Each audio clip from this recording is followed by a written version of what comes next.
Hey guys, it's Mike, and in today's video we're going to talk about workers' compensation insurance.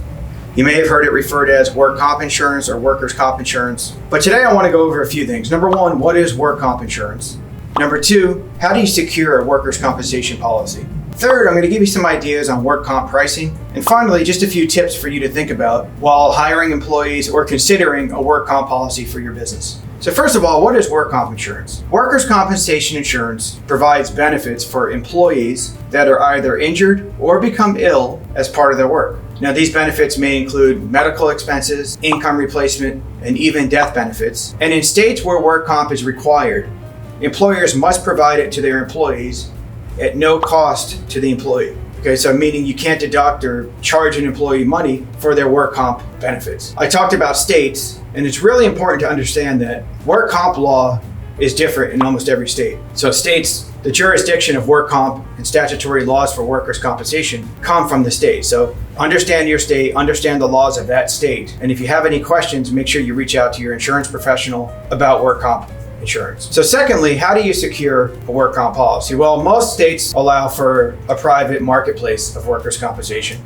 meaning you can contact an independent insurance agency, you can call your captive agent, you can buy it from a direct writer or even an insurtech. But 4 states are considered monopolistic states. So North Dakota, Ohio, Wyoming, and Washington, you have to go directly through the state to secure your workers' compensation insurance. Third, how much does workers' compensation cost? Well, that depends. First of all, that depends on your state. But secondly, it really depends on your operation and the duties being performed by your employees. Now, there are several 4-digit classification codes that apply to those duties performed. And each code carries what's called a base rate. A base rate is a starting point for the state filings for each work comp carrier and how much they're going to charge for every $100 of payroll for that classification.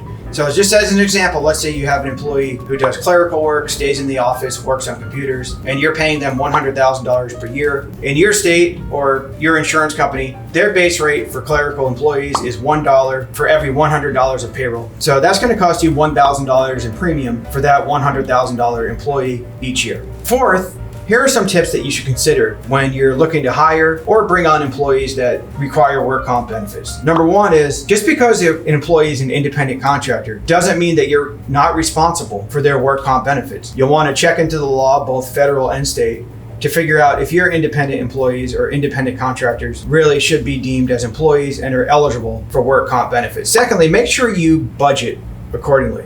If you bring on employees, of course, the more high-risk trades that they're involved in, or the more high-risk work that they're performing, the more it's going to cost you for workers' compensation insurance. Third is safety is key. Safety, loss control, and loss prevention are key for your work comp program. You want to make sure you're safe. You hold safety meetings with your staff, driver safety training, anything that you can do to make sure you reduce the risk of injuries at work, because when that starts to happen, your work comp rates are going to start to go up. So I hope this helps. Please remember to follow us along on our YouTube channel. Make sure you subscribe, hit that little bell so that you're notified of our new YouTube videos. You can read more information about all of my videos on our blog by visiting our website. I appreciate you watching again, and we hope to see you soon. Thanks.